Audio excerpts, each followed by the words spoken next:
Hey folks, it's Wade the Shoe Dog. We're gonna do something a little different here today. Um, yeah, let me show you a picture here. So this is typical. When we are traveling, we're collecting photos from inside the shoe factory and all different types of samples and materials and all the good stuff. And this is actually from a trip that we just finished over the holidays, and we had some of our students were with us on this trip, which is always a good time. And yeah, this is strange. It's espresso and orange juice, coffee with orange juice. That was weird. But hey, whatever. But listen, so what I've got actually in front of me is a big box of the loot, and this is the loot that I collected. I literally had to bring home another suitcase to bring all this stuff.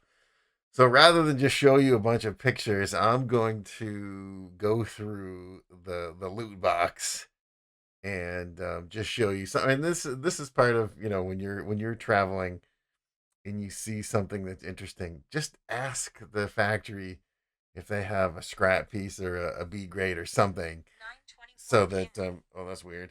So that you can get something and remember how the technology worked, and either show your coworkers, what it is that you've got. So, and also it's a great way to, if you're a developer or a product manager, to bring something back for your designers. If you're a designer, it's a great thing to bring back to your developer, your product manager, to say, "Hey, look what I found." And this is part of what I do to make sure that all these plane tickets and hotels and all that stuff is worth the money that you're spending on it. So, bring these. So, anyways, I got this big box of stuff here, and you guys want to see what I got? Let's share it. Let's do this. Okay, so we're gonna pull this aside here, and first things first. I know we're kind of starting with a big old headliner here, but this is pretty interesting stuff here. And what we've got is this is, would you believe that these are roughly, this is the same material. So what we've got here, this is um, what you'd call supercritical EVA. So this stuff right here, this is EVA, but there's no air bubbles in it, right? In fact, um, let's get that on there. When I say no air bubbles, meaning, yeah, I mean, in fact, this piece doesn't have any air bubbles in it either. This piece has nitrogen bubbles in it. So how this process works is you injection mold the raw material, and you don't blow it, right? Usually when it's a piece of EVA, you mix the chemical together and you have a blowing agent inside that when you heat the EVA to form it, it creates air bubbles inside, and that inflates the material. Now, this material, it's almost like scuba diving. You take this little piece and you put it into a chamber, and you fill that chamber with pressurized nitrogen. And then you release the pressure. And just like a scuba diver gets the bends, that's what happens to this material. The nitrogen is in between all the molecules of the compounds of the EVA. And instead of making an air bubble and pushing the material aside, it expands the material. So that's why you end up with a little bit more performance. It's you can't see this, but I can see that this piece is actually slightly translucent, and that's one of the things you can see about supercritical EVA. It's got different performance characteristic.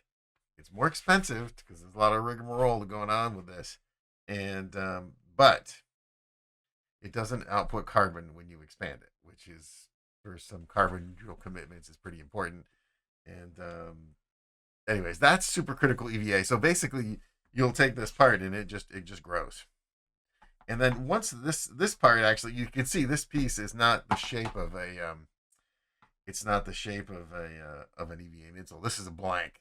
So once it's expanded supercritical, you go ahead and you use standard compression molding procedure. Okay, I spent too much time on that one piece. Okay, this actually looks like a piece of garbage, But what it is actually is this is a piece. This is a rubber outsole mold, a rubber outsole that's come out of the mold. I mean, it's cool because it's crystal, and you can see the color breaks and the way they've done the logo effects. That's neat. But what's really cool about this is just not trimmed, right? And so when they make the rubber piece, you want to make sure that the rubber flows out around to make sure that the cavity is completely full. So this is trimmed away. This is actually what it's supposed to look like. It's not garbage. Okay. This is a piece of machined EVA. That's not that special. Um, this is a piece of EVA, and it's a little difficult to see, but you can see these rubber pieces are really tightly fit in.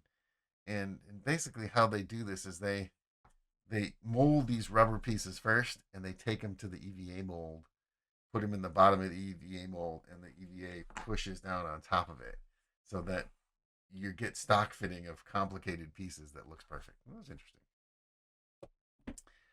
This is a nice high-end PU footbed. Nothing really remarkable about this. Just that, this is instead of compression mold EVA, it's poured PU. Oh yeah, here. Okay, this is what a little airbag looks like before it goes into your shoe, right? So this one you can see they've inflated it, and then they put a little mask over the edges, and they spray it to make the color. So there you go. That's a little airbag. Okay, so this right here, this is a catalog for engineered mesh, right? So like fly knit type factory, right? So this is their typical. Let me see if I can find a. Okay, so here's a piece of very typical sort of fly knit upper. I've got some others in here too, I think. Oh yeah, here's some others. Okay, so this is your kind of typical fly knit piece, right? This is how it comes off the machine, right? This is the sort of the cut one by one, and you end up lasering the perimeter so you can fit it into a shoe. You can see it's got all this nice texture on it, and this has got the top line is already knit and integrated into it. And if you can actually knit this together to make a one piece shoe, so that's what we're talking about, sort of fly knit. This is a piece that doesn't have the collar engineered, so you're just going to end up cutting that perimeter um, to make the shoe. And then this one, it's just kind of interesting. It's got a little collar padding knit into the quarter of the shoe. That's kind of cool. What's going on here? Okay, so this actually is, when you're working with a particular knit supplier, you're gonna want to get a swatch book that shows you sort of the pattern variation, right? So this is showing, okay, this is a single color pattern, but you could do multicolor. You could do any of these patterns in any color. Some of these patterns you can do in 5 colors. This just happens to be a 2-color book. But how you specify this, of course, is you map out on your drawing where you want each of these textures to go, and you give them the number. So, but it's important that you have, even if you have a book and it's not from the vendor that you're working with, at least you can take a zoom in photograph and show them what it is. So that's a good start. So, and this sort of, here, this book has 210 options. So if you're sitting down to work on a fly knit type deal, understand you're limited, really. I mean, this is just an idea book. If you come up with your own design, they'll make it for you. Okay, that's that. Now this is similar along the same vein. This is a swatch book of what we sort of call engineered mesh. So instead of coming off the machine one by one, oh yeah, like here's another piece. So this is another, the collar is actually knit and all the edges are finished. So that comes off the machine one by one. This is what you'd call engineered mesh. And most of these pieces, so this comes off the machine, and this is cheaper.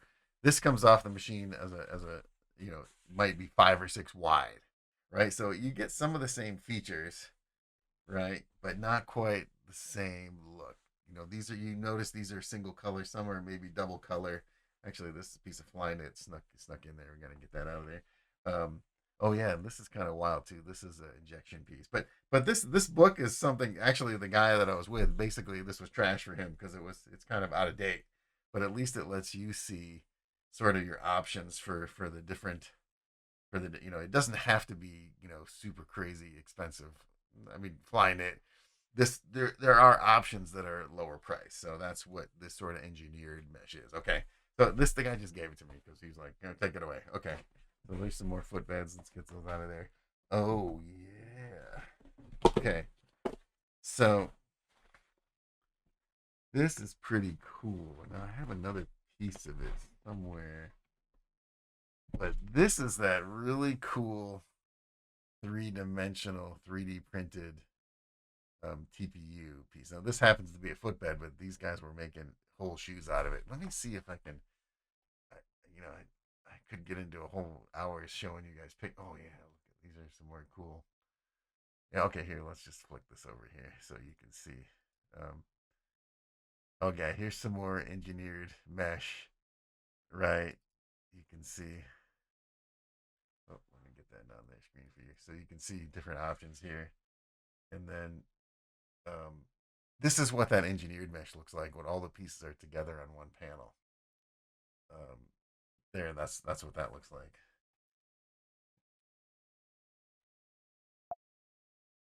No script here, folks. We're doing it. Okay. Um, well, let's get that back going. Okay. Sorry. I digress. Okay. So, oh yeah, wait. I was gonna show. Yeah, hold on. Let's show you this quickly here. I know this is cool stuff. We could do a whole presentation on this, but let me see if I can find it here. Just quickly. Oh yeah, check this out. Okay, so this is the kind of thing. You've seen that Adidas shoe. This is very similar kind of tech, and this is the machine that's doing that. Pretty wild. And that's a little old school there. What's that? Let's see. Let's see. Okay. Okay, so that's the 3D print. This stuff's expensive, but hey, let's we're trying to develop a sort of a custom project for a client, and we'll see how this works. But anyway, it's pretty interesting stuff there. I guess I got lots of cameras here. So okay, that's that. Um, see what this is. Okay, yeah, this is just an example of some of the sublimation that you can do now. So this was actually the front of some crazy purse, just showing a sample of the. If you can imagine it, then they can print it on. They can print it for you. That's nothing there. That's just a piece of leather. Sorry. Okay. Yeah. I mean, now when you're talking about the capabilities of injection molded EVA, then you start to look at crazy stuff like this. I mean, this is a honking huge piece of EVA, and this piece is incredibly deep. What is that? This piece from top to bottom is about 9 centimeters. And these cavities are, hugely. Now this is a piece of scrap. There was a machine purge and there was another color in there, so that's what you end up with. But so I just asked the guy, hey, can I have this thing? Look at that thing. That is crazy. Okay. Um,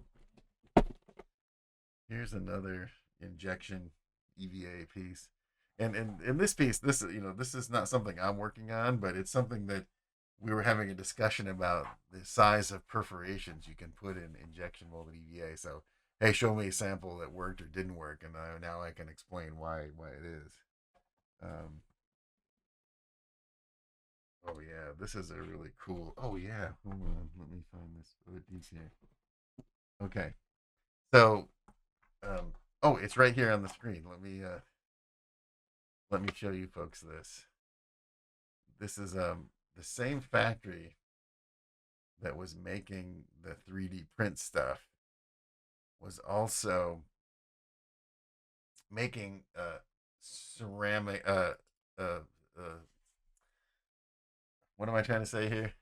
They were also making composite stuff. So here's some carbon fiber shanks, and this is a composite toe for a steel-toed boot. Now, this material I'm holding in my hands, this is the material that this little shank is made out of. And actually, you can see it's got a peel backing and an adhesive, and this already has the epoxy is already inside of it, but it hasn't been cooked yet. So it's carbon with the epoxy matrix, and the next step is you just cut it and then you cook it.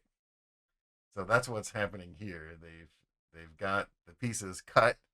This happens to be fiberglass, not carbon, and now they cut these pieces, and that's what the mold looks like. So that's how you can make a carbon fiber shank, and that's the mold for the composite toe. Lots of that, okay. And then we'll get to there's a student there. Yeah, look at that cool shank piece, right? And then here's the machine. This is the fabric, and the machine's just cutting it. It's just an automatic cutter. And yeah, so that's how you make carbon fiber shank. So why am I showing that to you? Well, this is a really cool product that we're involved in, and this is a boot sole. You can see it's got carbon fiber all underneath the whole length of it. It's pretty slick. Okay. Um, what else we got here? Okay, so this is a sheet cut. This is like how traditional running shoes used to be made, but they were all hand cut. Sorry, machine cut. They cut the blocker out, but now this is the modern version of that, and you can see that it's been molded. So what does that mean? It's a better quality part. It's more efficient.